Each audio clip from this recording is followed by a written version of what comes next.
Welcome to Behind the Paranormal with Paul and Ben Eno.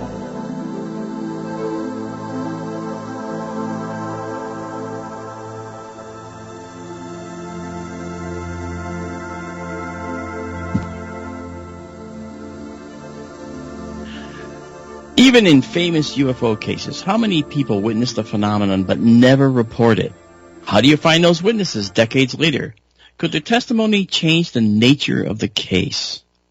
Welcome to the 1022nd edition of Behind the Paranormal with Paul and Ben Eno, coming to you from WOON AM/FM radio in Woonsocket, Rhode Island, on the Paranormal Radio app from TalkStream Live and on YouTube.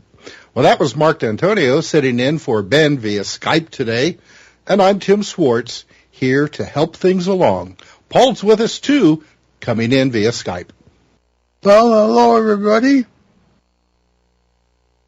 Hey there, Paul. Hey, Paul. So today, Paul, and I know you're excited about this, we bring you an old friend on a much expanded question, okay? A renowned UFO researcher, lecturer, and author, Dr. Irena Scott, is with us. She's received her PhD from the University of Missouri, did postdoctoral research at Cornell University, and has had a professorship at Bonaventure University. She worked for the Defense Intelligence Agency doing work in satellite photography, and Dr. Scott has also worked as a physical scientist and cartographer in the Aerospace Center at Battelle Memorial Institute. Now, among many other things, she has served on the Mutual UFO Network's board of directors and was a founding member of the Mid-Ohio Research Associates. Her publications include many books and works in peer-reviewed scientific journals, magazines, and newspapers, and she appears widely in the media all over the place. Dr. Scott has written these books that include, well, one of them with a famous British researcher known as Philip Mantle, that many of you have heard about as well, and that is the subject of today's discussion, and it's Beyond Reasonable Doubt.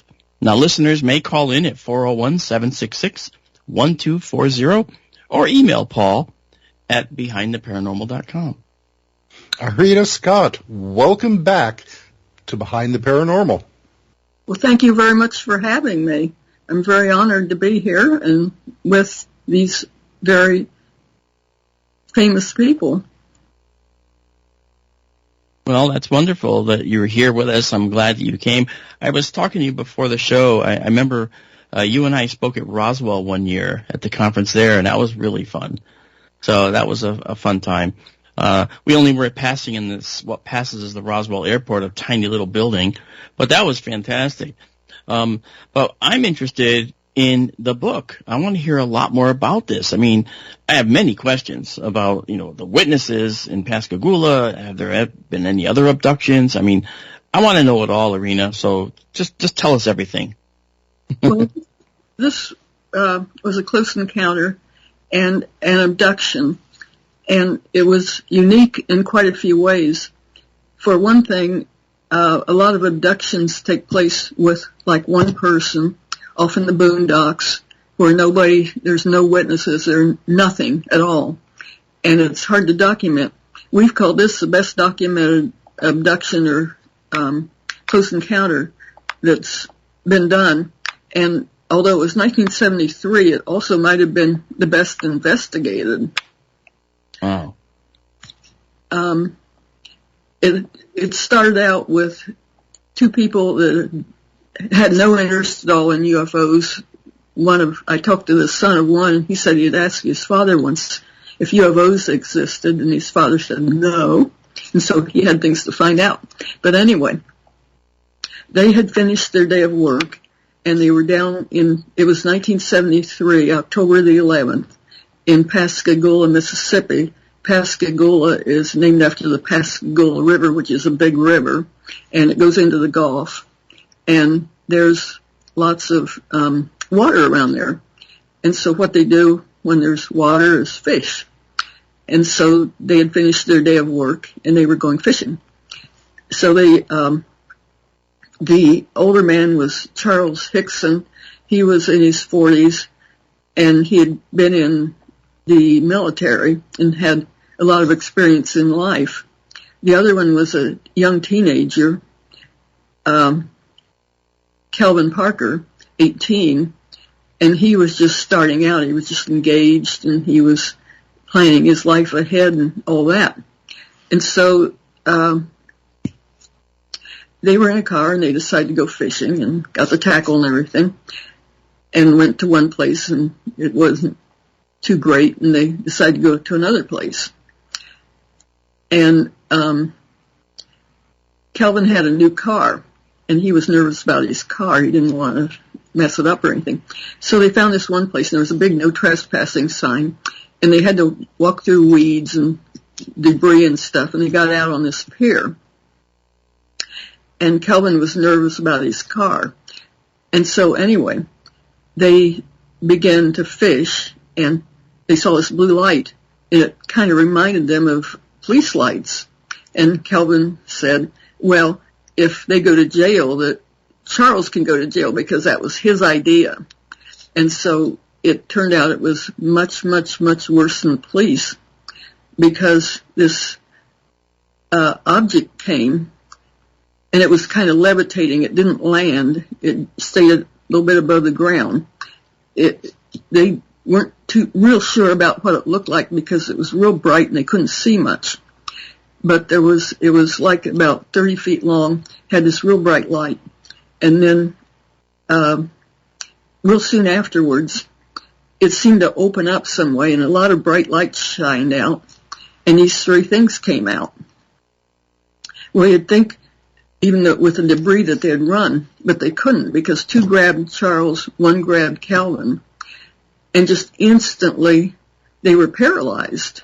They couldn't move. All they could move with just their eyes, which was kind of a strange type of paralysis back in that day. And then these things kind of levitated them into the object. They didn't walk. They just went in the object. And they were separated into two rooms, and both of them had real bright light.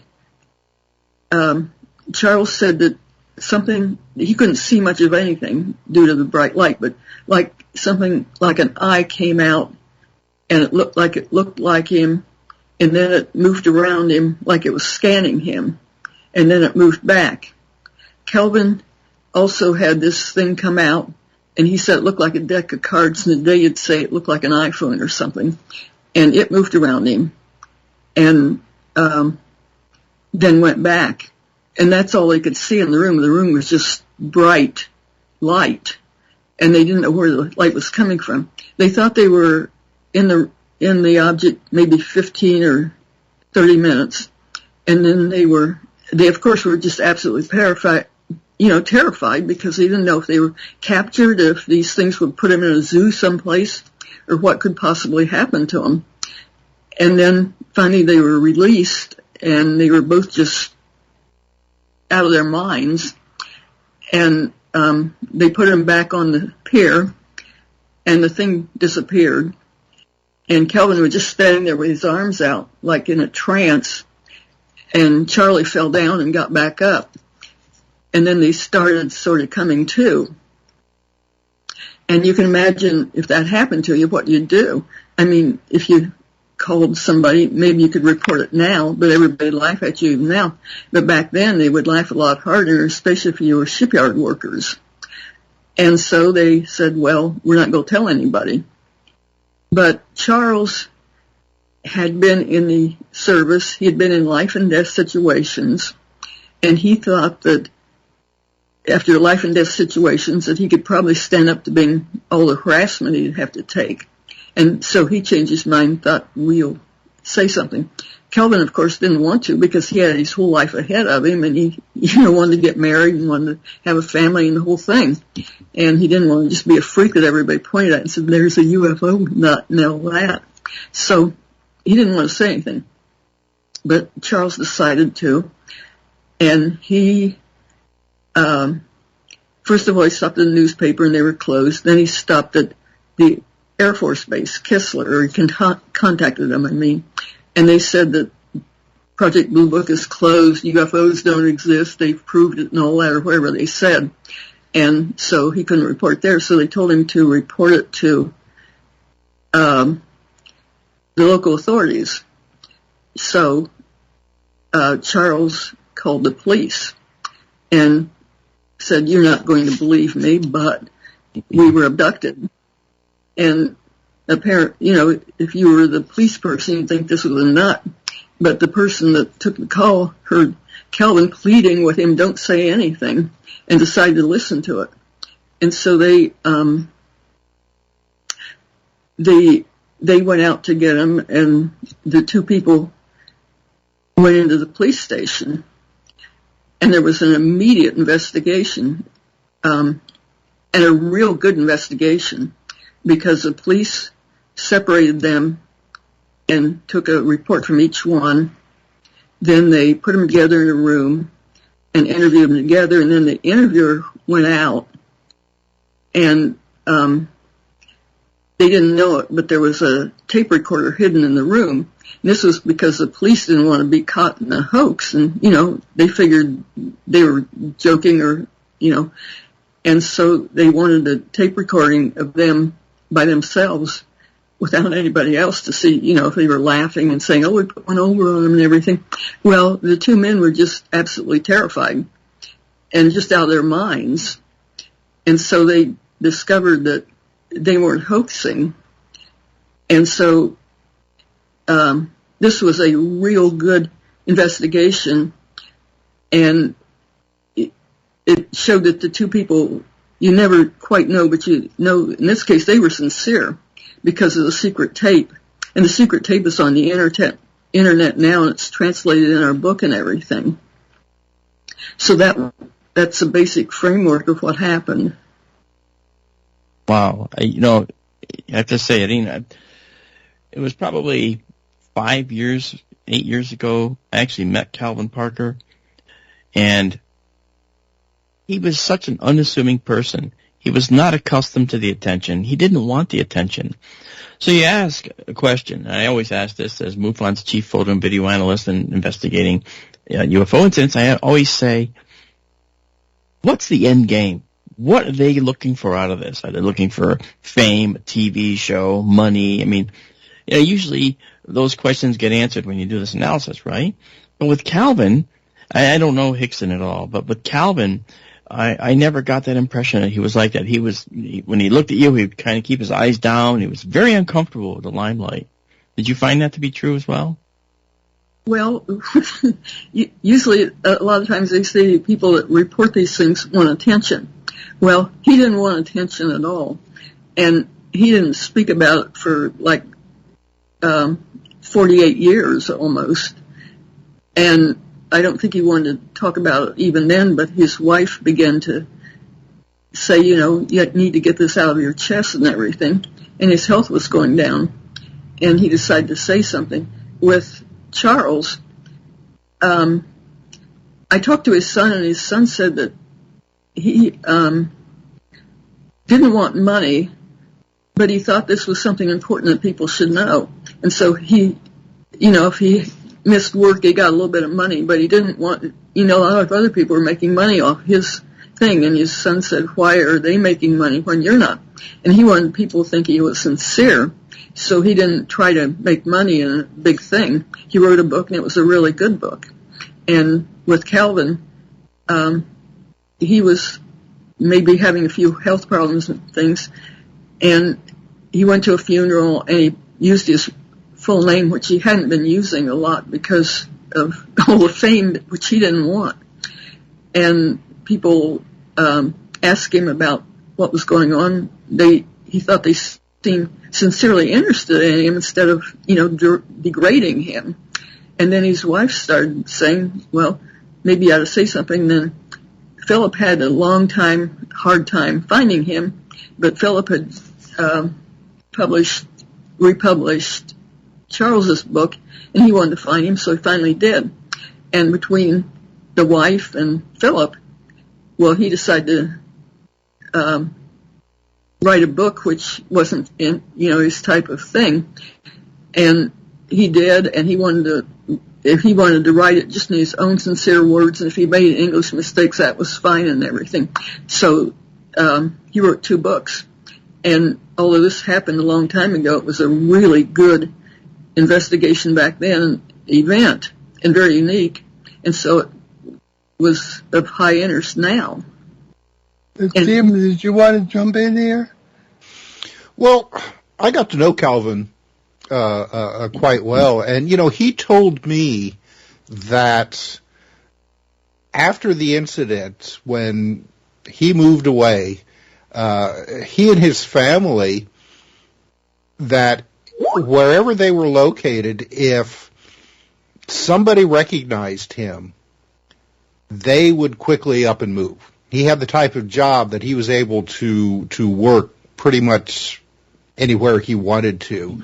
But the fact to me that he was so serious about remaining anonymous concerning this incident that he would up and move his family if he was recognized, to me that says a lot about the character of this person, and that this event actually did happen, and it wasn't a hoax like a lot of people were saying at the time.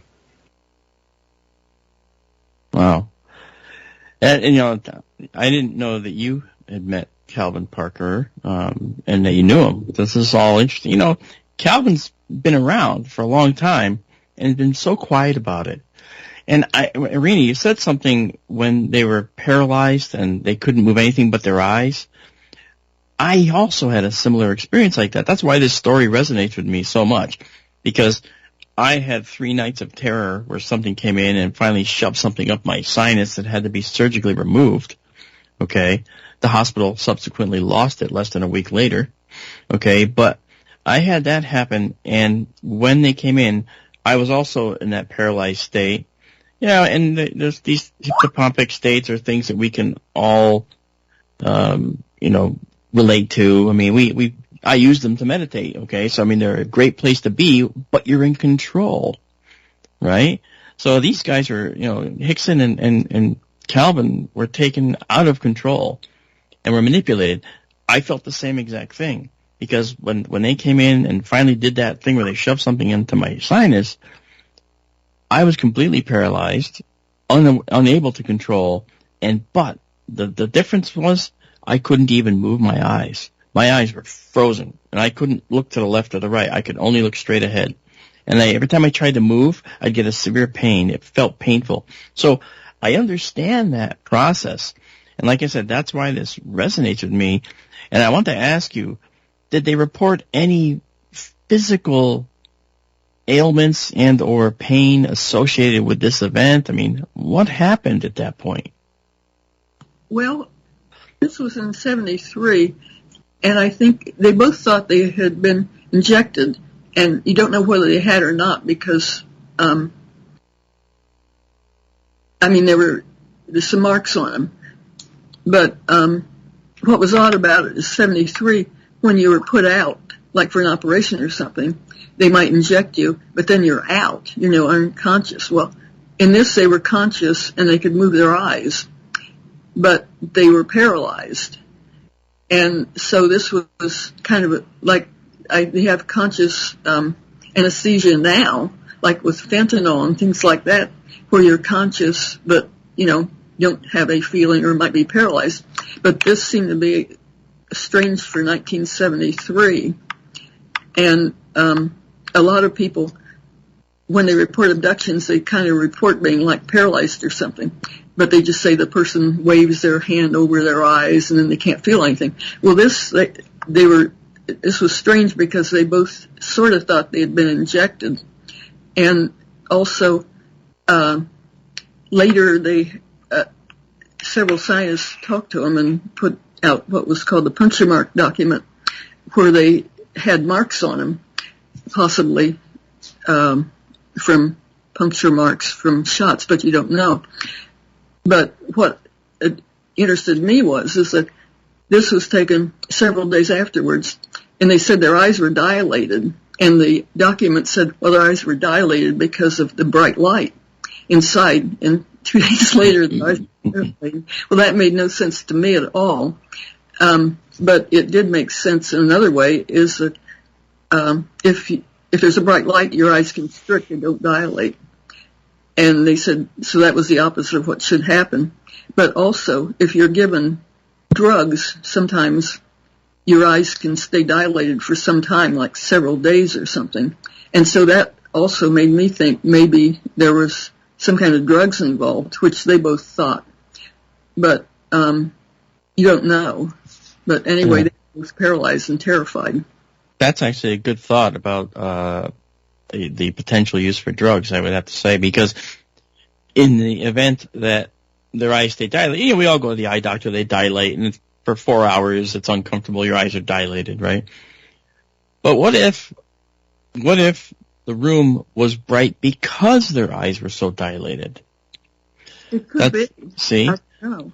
Right? I mean, because when you get your eyes dilated in like an eye doctor, slowly but surely the windows get too bright to look through, right? You can't see anything past there.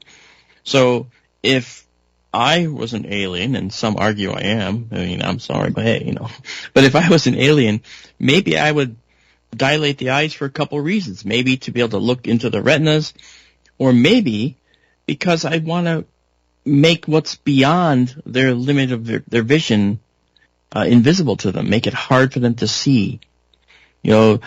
Put them through this minor discomfort for a period of time just to hide other technology behind me that's, I don't want them to see, or something like that. I mean, that's far-fetched, but if you think about it, alien abduction in general is far-fetched, isn't it? And I don't know if I told you this, Serena, or I know I've told Paul, and Tim, you'll hear it now, but you probably feel the same way. I think that these visitors are probably scientists who are coming to study life on this planet. Right? That's my thought.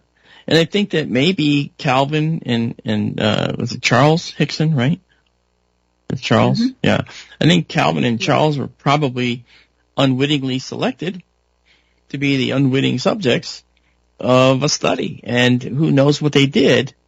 And so it's possible. Now, why would they use needles if they're so advanced, right? That's one thing you think. Couldn't they do something different? If they can wave their hand to make someone feel paralysis, can they put drugs into the system through a surface drug that is absorbed through the skin? I don't know. I don't know the answer to that. It would have to. It implies that aliens invent needles, or something, and have invented needles to inject stuff. And that kind of sounds a little bit too human, based on our construction and our architecture with our Venus systems. But you never know. Maybe they were onto something, and maybe you're onto something incredible here. So tell me a little bit more about the marks on their skin. Was there any photographic evidence, or was it just it was way behind them and they never did it?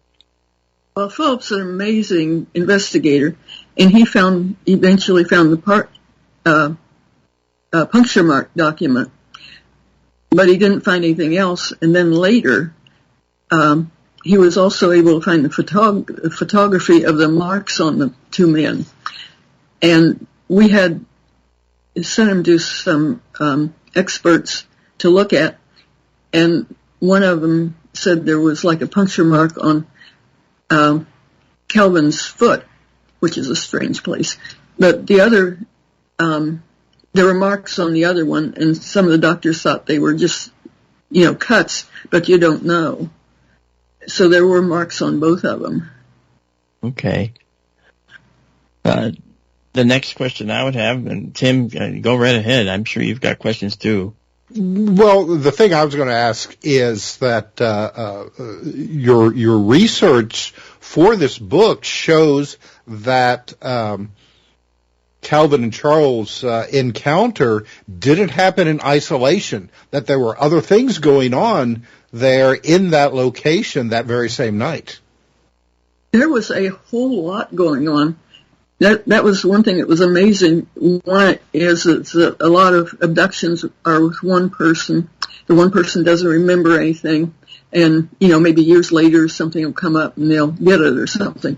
But in this case, It was two people. She had two witnesses that had very different behavior. One of them would talk about it, one of them wouldn't. And they both remembered it consciously. They were conscious of going into the object, coming out, and being in there. But am I supposed to stop talking? Okay. They were conscious of going in and coming out and being in there. And you don't know if there was any unconscious part or not, because it seemed like they might have thought they were in there longer than what they actually remembered happening. But this was really good to start with, because then you had an instant investigation right then, within minutes or hours after it happened, which is really unusual. But then there were a lot of other observers. And at that night, the police said there were reports of 50 people reporting that they saw something odd. Plus there were other people in the police station. And so this was really unusual. It was the pier was out in the river, but there was a freeway, Route 90, going north of it, a train vessel going south of it, and people around, which was also strange. And the debunkers said, well, why didn't anybody else see it? Well, other people did, and there were reports, but the actual reports got lost in Hurricane Katrina. But we're finding a lot of witnesses, and we're not, the witnesses are just popping up and saying, oh, we saw it, and for the attention. Philip went to a lot of work finding other witnesses. And, for example, two other witnesses were the Blair family, and we found them because when Calvin finally started talking about it, well, they put him on YouTube, and somebody just made a comment on YouTube. My parents saw that. It's pretty funny that somebody saw an abduction. And so, anyway, Philip contacted them and gave the name to me and the name of the parents. And they were the first people that I contacted. And I called and talked first of all to the husband, who was a skeptic. And he said something about hearing a big splash and something about a blimp. And then I talked to his wife. And she said that they were on the other side of the river, and they saw something going on, but they didn't know what it was. And then the next day they heard about the abduction, and they figured that that's what they saw because they were in the right location. Well, what she said was that they were waiting for the man's supervisor to come, and they were going to get on a ship and walk down the pier going toward where the abduction was on the other side of the river. And the supervisor was late, and this was back in 73 when they didn't have cell phones or anything like that. And so they were waiting. And she said her husband went to sleep, and she saw this thing flying around, and she thought it was an airplane. And she said it didn't go anywhere, it just kept flying around. And she couldn't understand it, and she kept saying, well, she thought the pilots were lost or the pilots were looking for something. And then she said around 9 o'clock that her husband decided to walk down to the ship and put his clothes in the ship.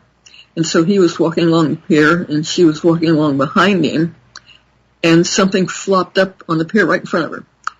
And she couldn't figure out what it was. It looked just like a man, and it went back down. And then she waited for the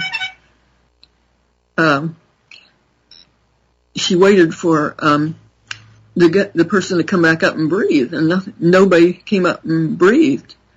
And so she was very nervous about this, and they walked on down to it was about 9 o'clock, and they walked on down to the ship. And then for some reason she didn't come back until 12, and she was terrified, and she ran back down the pier and jumped in the car and left. Well, she was very, very, very emotional about the the thing that flopped up on the pair. And we talked and wrote for quite a while. And you could just tell she had all kinds of emotion, but she didn't have a thought. She didn't know why she had so much emotion. And then several years later, her husband became very ill, and he was going to die later, unfortunately. And right before he went on the ventilator, and on the ventilator you can't talk, and right before he went on the ventilator, he said that he had been in contact with these, whatever you'd call them, aliens or whatever they were, and he had been in contact for some time, and that he described the abduction too in detail, such as he called one of the abductors a doctor, and he said when they swam across the river back toward wherever the abduction was, and he said he kept his eye on it, his right eye, and called that man the doctor, or that being the doctor. And so he had details on this, and he said he had made some kind of a pact with him to not injure his wife, and she was, very, very, very surprised that here this thing had happened to him. They'd been abducted, and she didn't remember anything about it then, and he had known it all along, but he had always been a skeptic and told her not to talk about it. So anyway, then they called Philip, and Jerry, the husband, talked to him, and she filmed the whole thing and everything for information. And so these two people were there, and they not only saw the abduction, but they might have been abducted themselves, so that this was really, really, really strange, because you might have had two abductions by the same object at the same time, which I don't think has been reported before. Wow. So what we're learning today, and Tim, I think that you might share this too, is, if you don't know this already, I didn't know this, but there were more than two witnesses. There were several other people that reported this weird sighting that night as well. Did they all report a blue light? No, there were differences in what they reported, but this was 50 years ago too. And, you wouldn't remember exactly the same thing, but a number of people at that time, that night, had reported something odd. And then we slowly began finding other people. And there were a lot of interesting events. There were several people that may have been in the sheriff's office at the same time and seen it. And we had a hard time tracking them down, but most of them remembered it. And for example, there was one called, I think it was Rusty Anderson, who the debunker said, well, why didn't somebody on the freeway see it? Well, he said he was on the freeway and saw this thing, and it looked odd, and it was kind of low, and there was no place for an airplane to land there, so he couldn't figure out what it was doing.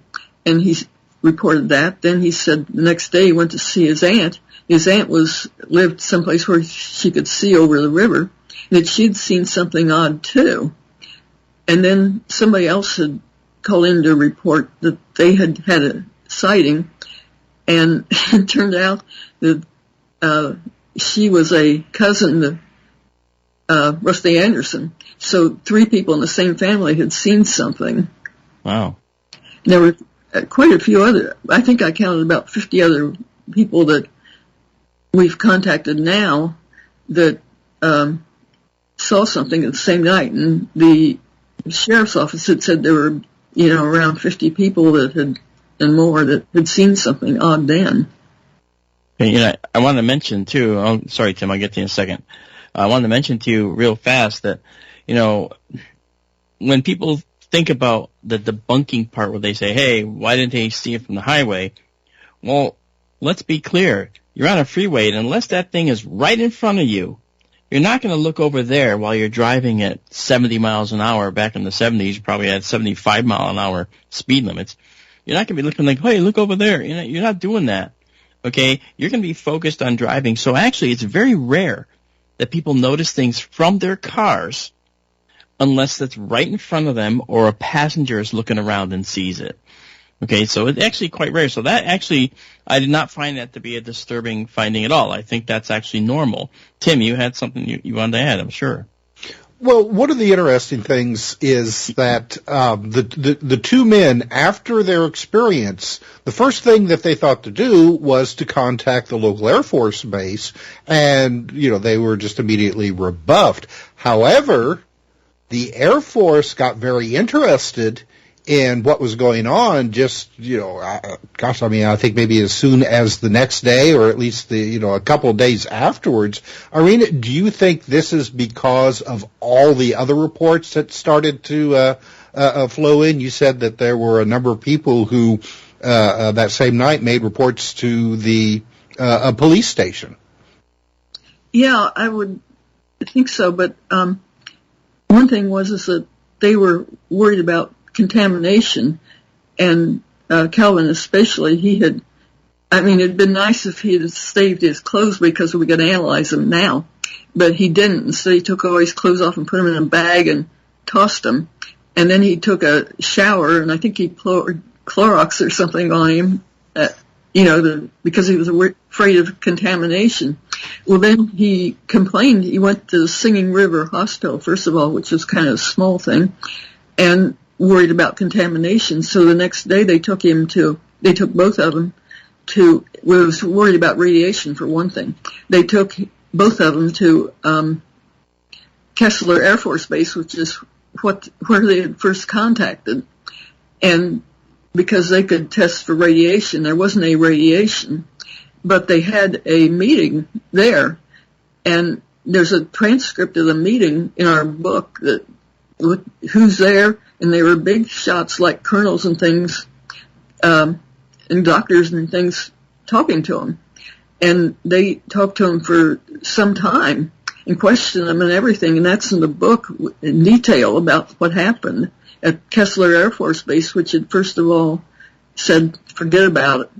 So, but they took him in because they were worried about radiation instead of because Kessler suddenly got an interest in it, I think. But they were interested, yeah.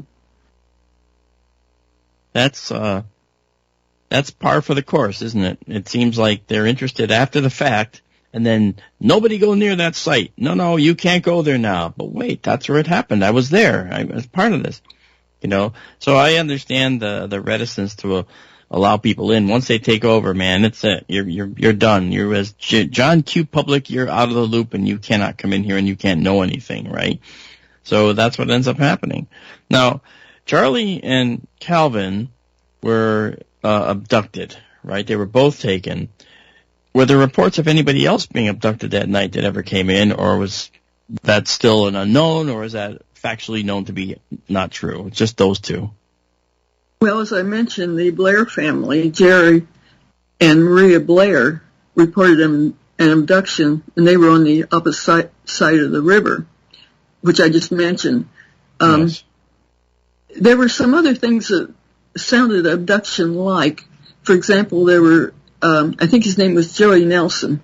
He and another person that was sort of a famous person, and somebody else were driving. They were west of Pascagoula. I think they were near Mobile, or they were going to New Orleans. I forget where they were. But that same night, that same time, they were driving in a car, and he said that something came over the car, something big, and then a little thing came down right in front of the windshield. And it was kind of like clicking and flashing like it was taking pictures of them or something. And then they were going, the famous person was a billiard player, I think, and they were going to a tournament. But after this happened, it was like they were in a trance. And then the thing flew away, and they asked each other what happened.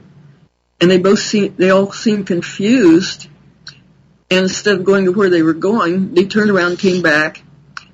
And it was about a month before they went back to where they had been going.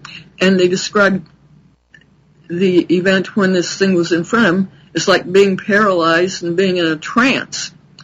And that happened the same time as the abduction. You know, it was not in the same place or anything else, but it was strange because it was like they were being abducted, although they didn't get taken up into a UFO or anything. It was like something mental was happening to them at the same time as it was happening to Charlie and Calvin. And there were several other things like that that made me wonder, what is an abduction, and does it just take place if you're on board a ship, or does it whatever, or if it takes place mentally or what? Yeah, I mean, there's abduction scenarios, right, where people think they may have been abducted, and the only evidence for it is they've lost time. I have to go back to an event that happened to me when I was a kid. I lost hours of time on a field trip from school. Went on the field trip. I remember getting off the bus, and then all of a sudden I remember getting on the bus. I don't remember anything for the many hours where we were at this remote pond. So, and that night I had to be taken to the hospital because I had these seizures from this, okay? So, was there any missing time that was noted or commented on in the intervening years after the event? Well, with the Blair family, Maria, it appeared to me there was missing time because when she saw this thing flop up on the pier and went down to the ship, it was around 9 o'clock. And then she seemed to come back at around 12, and you didn't know she didn't seem to be able to account for what happened. That's when her husband said they'd been abducted. But she didn't have a remembrance of it consciously. Later, she was under hypnosis, and it came out a little bit later. But, yeah, there's missing time. But sometimes I wonder if they can't just abduct your mind, read out your mind some way and not even leave a trace of it, or leave a little trace of it. Well, think about it, and this you know as well. Certain types of anesthesia, you go in for a major surgery. When you go into general anesthesia, you can be talking to the doctors right up until they give you what they call the cocktails, right? And you start to go drift off. But when you wake up, you have no memory of that preceding time where you were talking to the doctors. I've had several surgeries where the doctor said, "Oh, you were very chatty right up until you went out." And I said, "I don't remember any of that." And they said, "Yeah, you probably will never remember that," right? Because anesthesia can do that. So the human being has multiple ways to have their memory removed. That's a chemical removal. And whether they're using chemical or some other mechanism is very interesting to me.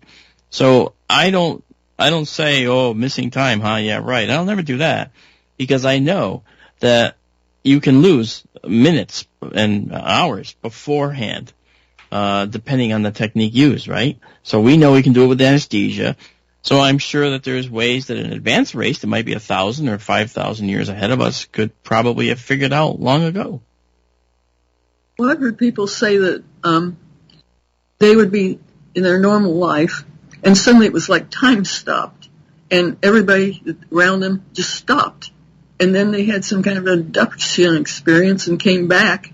It was like it was just your life, you know, that you're seeing everything is sort of a recording or virtual reality, and they just stop it and abduct you and put you back down. So, yes. Interesting. Oh, okay. I wanted to give Irina a chance to talk about where people can get the book and find out more about her. Okay. Our book is Beyond Reasonable Doubt. It's on... Wow. I like that. Well, it is Beyond Reasonable Doubt, actually. He named it because of court cases where if you can't necessarily absolutely prove something, but you can prove something beyond reasonable doubt. Well, it appeared this was because there were so many other witnesses. It's on Amazon, and it's also on Flying Disc Press. We have some we have several different copies, a hard copy and a soft copy and everything else that are very reasonably priced. And we've got huge amounts of research. We've got around 50 other witnesses and all kinds of illustrations, every illustration you could think of, plus all kinds of documents. Wow. And of the pictures and names of the other witnesses, and just a whole lot of information to document it. Wow, either you're an 18-inch person or that's a massive book. That looks really good. It's a very massive book. Yeah. Mark and Tim, what about your books? Oh, well, mine is on Amazon. It's called The Populated Universe, and it's my discussion of how life on Earth is probably the rule, not the exception, as far as life in the universe, okay, because of carbon and all the other atomic elements that make us up. Tim, what about you? Well, you can find all of my books on Amazon.com and at your favorite local bookstores, which I always say, please patronize your favorite local bookstore.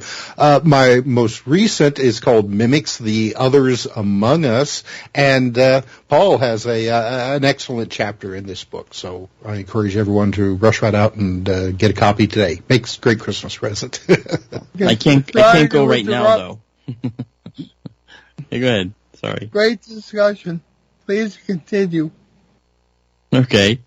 I figure we have a couple minutes left before we have to go to announcements, Paul, so maybe we can ask Irina a few more questions. I was actually curious, in the end, okay, how many total people, you said about 50, were witness to this potential event? And number two, that creature that flopped up on the dock, I wish I could have gone back in time and with a mass spectrometer or something to try and figure out what substances might have been on that dock after that thing left, because that would have been very interesting to find out, and that would have been sort of a linchpin in the case if we had that ability back then. Well, it would have been a nice linchpin, Betty Hill, she kept her dress after their, abduction, and they had it analyzed many, many years later, and back in 73, whoever heard of anything like that. But if they had saved their clothes and things, there might have been an analysis later. But unfortunately, nobody ever heard of anything like that back then, and they didn't. So it'd be nice to find something, but I don't think anybody would. Wow. I don't know. I mean, I wish that we had that technology back then. But again, in the 70s, people have to remember we didn't have the cell phones. We didn't have the ways to communicate instantly. We didn't have the internet. Okay. We just had word of mouth. We had telephones that were corded and hanging on the wall. That's how you communicated. So if you're out fishing, it's going to be hours before you will tell anybody what happened, even if you rush back, because you got to get off the river, pull in the boat, put it back on a truck or whatever, get in the truck, race to a pay phone, and make a phone call if you have a quarter or a dime. And people have to remember that the speed of and transfer of data was a lot slower back then. So an alien species that would visit us would probably have a field day, knowing full well that they could do anything to us, and it would be hours and hours before anybody got hot on their trail. Well, the government has been denying that UFOs exist up until 2017, when it just slightly said, well, maybe something exists. But they're just saying, it has to be off in the distance. It has to be, through a particular kind of radar or something else that doesn't exist. Nothing can come close and anything like that. So, there's just a little bit of opening there. But that's because they don't have anything definite in science, but they do have the observations, and you can study the observations statistically and get information from them. I mean, even if you don't know how it works. And so, I didn't think that was very intelligent for them to say, well, we're the most intelligent things in the universe and nothing else exists. We haven't gone to the universe and we don't know. And so they always say scientists say this. Well, yeah, that's correct. Yeah, whenever they say those generic terms like studies have been done, what studies where by whom? I always ask. Okay, they say scientists say. What scientists where? What universities? What affiliations? What scientists? Come on. And many times it breaks down to, well, I saw it on a YouTube video. Right? That's the YouTube generation. Now, one last question for you, Irina, which has puzzled me, and this actually is Paul's question that he wrote earlier, and it actually intrigued me, and I've been waiting to ask. This is something that is part and parcel, hand in hand with the abduction phenomenon. Why is it that when alien life and creatures abduct humans, that none of their viruses or potential illnesses are transmitted to humans? Is it the same reason, perhaps? And I guess this is sort of a rhetorical question. Is it the same reason, perhaps, that dogs don't catch the common cold that humans get? I mean, is it that difference in the species? What is your opinion of that? Because obviously, alien life isn't without illness. They certainly get sick. I mean, just look at War of the Worlds. I'm just kidding. But in the case of alien life, right? I mean, they will have viruses. They will have diseases. How do they stay clear of transmitting them to us? Maybe their technology prevents it. I don't know. What are your thoughts? We should have better technology of exploring, like we're sending things to Mars, and our bacteria might, wipe out any life on Mars because it may be small and scarce and hard to find. But as far as aliens or whatever they are, they may be vastly different from us. And I mean, like we're basically a chemical reaction, and something advanced might just look at us and say, well, that's a chemical, so what? And there may be energy beings or black energy beings and all kinds of things that aren't anything like us. And they wouldn't have to worry about contaminating us because they'd be so different. But even if they weren't different, they could probably, figure out some way to sterilize things so that we're not getting their viruses. And some people think we are getting their viruses, but the viruses are coming in from space and things. Mm. And so you don't know for sure. But like we have particular DNA and our viruses have particular DNA and stuff like that are compatible with us.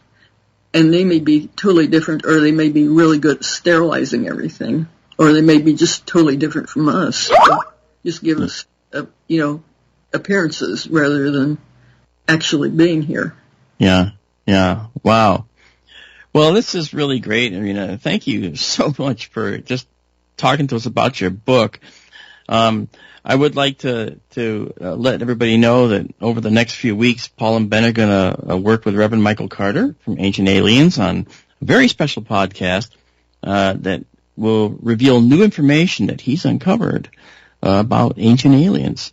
And this will be a strictly video presentation. It will be posted on the Behind the Paranormal YouTube channel, and there'll be more information to come about that. Visit our show's website, behindtheparanormal.com, where you can find nearly 1,200 hours of our regular shows and special broadcasts since 2008 from CBS Radio, Achieve Radio, and here on WOON, AM and FM. Also, hear many of these broadcasts on the major podcast platforms, including iTunes, Apple Podcasts, and YouTube. So what's going on next week, Mark?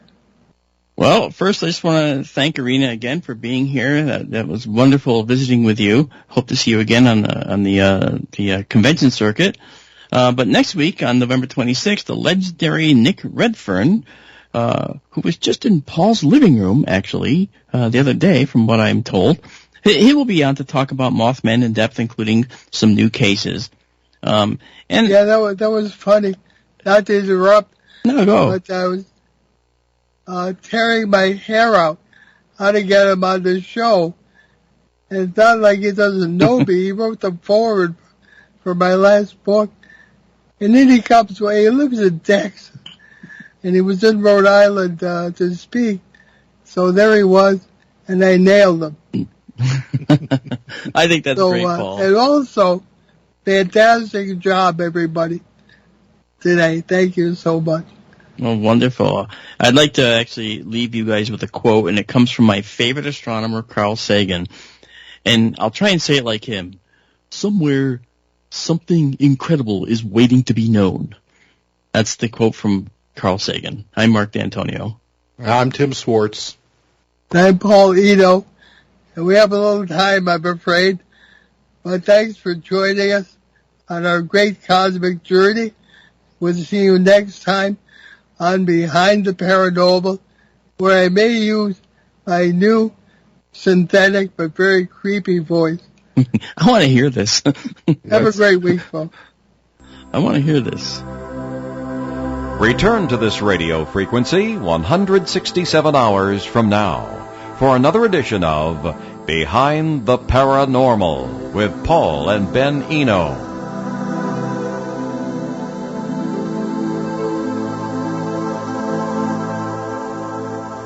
There is nothing like the beauty of a little holiday tree to liven up the holidays. Join us at the St. Anne Arts and Cultural Center for its